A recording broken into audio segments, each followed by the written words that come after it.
Okay, that's all. Any other questions? Ladies and gentlemen, we have always been a very professional and polite group where we normally meet, and I would ask that we do the same thing here, but I would also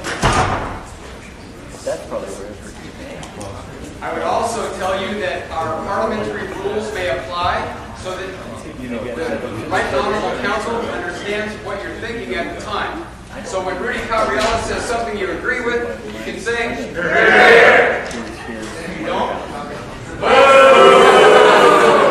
well, we agree to have fun. Ladies and gentlemen, Ryan McCaffrey.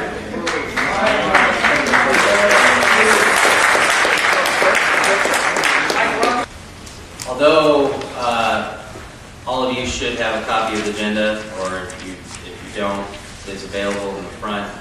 I do feel the need, especially tonight with such a large crowd and the issue under agenda item number 6 with so many people wanting to comment, that I need to read this into the record because it's important. This is a professional business meeting. This is a time and place for the general public to address the Board of Trustees on any item listed or not listed on the agenda per Government Section Code 54954.3. State law prohibits the Board from addressing any issue not previously included on the agenda.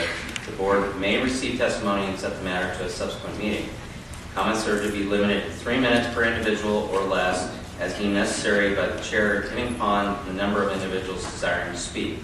All communications are to be addressed directly to the Board, not to the members of the audience. This is a professional business meeting, and courtesy and decorum are expected. Please refrain from any debate between audience and speaker, making loud noises, or engaging in any activity which might be disruptive to the decorum of the meeting. Mr. Jensen, I know you're here somewhere. Obviously, this is not a Tea Party meeting, but I would ask that at least we try to keep this somewhat civil here. So, with that, we'll move into our public comment. I have several cards. Mr. Mueller, I'll call upon you first.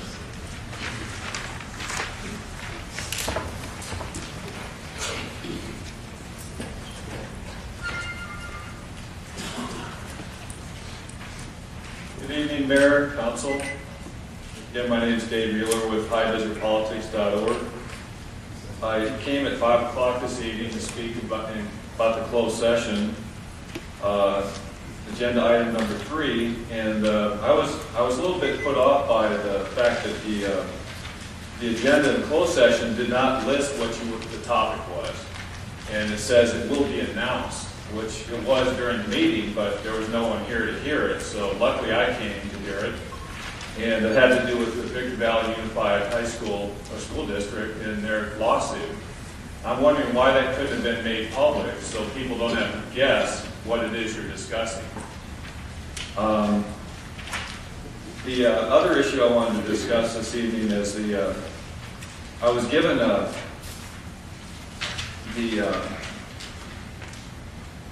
copy of the agreement between Adelanto and the city of Victorville, the resolution that settled that water dispute for the George Air Force Base water rights. And as I was going through it, I noticed there was 3 pages of whereases. And my grandfather used to tell me, when you have that many whereases, and the wherefores are only half a page, there's something wrong with it. And I'd have to agree with that after reading through it. The Mojave Water Agency supposedly, there's nothing wrong with the agreement that you made, but they have to go and amend the court decision in Riverside in order to make this agreement stand. There's something not right about that decision that you made between Adelanto that you two brokered with a memorandum of understanding in 1997. And for you to end up with their water rights, there's something way out of line there. There's one other thing I wanted to discuss if I still got time, if I could find my notes. But I think that the main issue is that it's very frustrating for the public to have to ask a lot of questions to get straight answers, things that should be in the agenda that we can't find, that we have to ask for. And I don't think that it should be that way. I think people should be able to look at an agenda, whether it's printed or taped, and be able to get the information that they need. That reminds me of the other point I want to make. When people make comments, why does the agenda or the minutes, printed minutes, say so-and-so made comments? What comments did they make? If they're not printed in the printed minutes, no one in the general public will have any idea what it was that person said. And I was told in Apple Valley, by the way, you're not the only city or township that does this. They'll say that, well, these are action minutes. So they represent that the person, I came tonight, and it'll say, made comments. Well, what did I say? If my speech is censored, which it is, if you don't print what it is I said, you're censoring my free speech. I should at least make a note of generally what it was I spoke about. Thank you very much. Thank you, Mr. Miller. Nancy Kesey?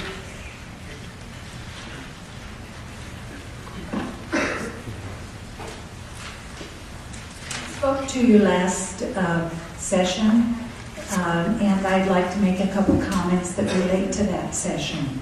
I am a resident of Victorville, have been since 1979. It was called to our attention at the last council meeting that no single council member has a particular constituency, that all citizens of Victorville are represented by all members of the council.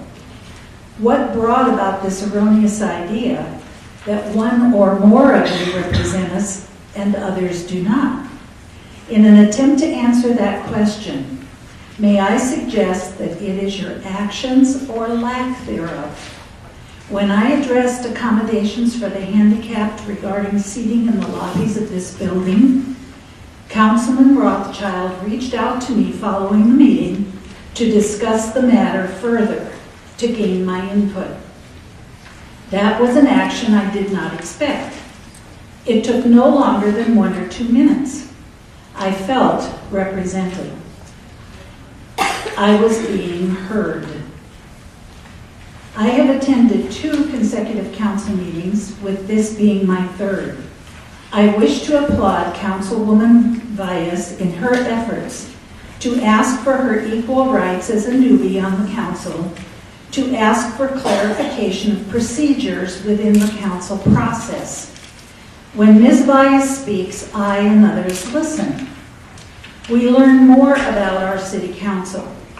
We feel represented beyond just the ballot box.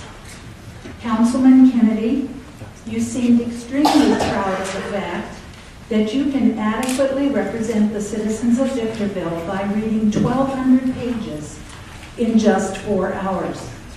You went on to further suggest that this was quite an adequate amount of time. You are not thereby representing me. It is not how fast you browse important material concerning the city, but rather how thoroughly you peruse this material. We, the citizens, are not looking for a rubber stamp representation. You seem, by all accounts, to be a thoughtful, extremely competent civil servant, and we, the voters, an impatient master. I hope this evening to see from all members of the City Council true interest in serving the people, as opposed to self-aggrandizing. Thank you. I yield back my time. Thank you. Dorothy Miller? People have agreed to dedicate their time to attorney Brandon Wood, and then also I do have other cards of people wishing to speak, which I'll just confirm after he's given his presentation if those folks wish to dedicate their time as well. With that, Captain Reynolds. Good evening, Mr. Mayor and Council, and good evening to our fine citizens here tonight. I'm very pleased to be here tonight to give you an update on a lot of the good work that our folks have done this past year. And then we'll address some of the issues that we've been asked to talk about as well. This past year, our patrol officers have responded to almost 90,000 calls for service. We actually received about 125,000 calls for service, and the remainder of those, over and above the 89, were canceled by our supervisors, paying attention to things that we don't need to be responding to. Numerous 911 cell phone calls, as you can imagine, upwards in the thousands of those. And unknown where those are coming from, we don't respond to those, try to keep the deputies freed up. They've taken over 15,000 police reports this past year, which is quite a bit when you consider every police report takes probably anywhere from an hour to a full shift, depending on the nature of the investigation. Over 5,000 arrests this year, 3,200 of those adults and about 2,000 juvenile arrests. And what I'm going to do is give you kind of an overview on what the police department has in operation right now, and then we'll go on to the other issues. Our detective division responds to major crime scenes, does a lot of follow-up on the initial cases the deputies take in the field. And last year they cleared over 1,000 cases in 2010. We're quite proud of the work that they did. Our gang team, I have some staff here tonight that I knew the attendance would be large, so I wanted to take advantage of that and introduce some of our staff. I have asked Deputy Chief John McMahon to show up here tonight in case the council had any specific contractual issues with the department. He's here in the back of the room. My new lieutenant, assigned here January 1st due to the promotion of Lieutenant Greg Herbert, is Leland Bolt. He's in the back of the room as well. He is a longtime member of this police department and is back as our assistant police chief. Also in the back of the room is my administrative sergeant, Jim Evans, and the supervisor in charge of our gang detail for the city, Robert McCoy. McCoy? The guy in the green. Our gang team, right now, they're doing quite a fantastic job. When I rolled in here of June 2009, they were just wrapping up a major investigation, and they put about 100 major criminals behind bars. A lot of those people went away for several years, up to 40 years in prison. So these are people that we won't have to deal with, hopefully, in our lifetimes again. They do gang predicates on criminal cases, and what that consists of is if a gang member, to simplify it, commits a crime for the benefit of the gang, they'll do a gang predicate and put that package together, and there'll be some sentencing enhancements that goes along with that. So it'll keep them behind bars longer, making the community safer for our citizens. And then they do gang prevention class in June 2009, which is already in place, and I was not a fan. Today, after doing the research and discussing some of the issues, I'm becoming more of a fan to the program, and I'm going to show you the data. I'm going to let the data speak for itself. But I am not condoning either way the council wants to go on this. I'm fine with that. We'll get the job done however we want to accomplish it. Today, ABC News released a report that said in many of the major cities that use red light cameras have seen a major reduction in fatalities. They also cited Long Beach and Santa Ana reported a 34 to 44% reduction in traffic accidents. That's pretty significant. Englewood, we were told that Englewood removed theirs and saw such a significant increase in crashes that they were going to put them reinstalled in. We contacted them today and we found out that that was not true. They never took them out, and they don't plan on taking them out because they see such a drastic reduction in their traffic accidents.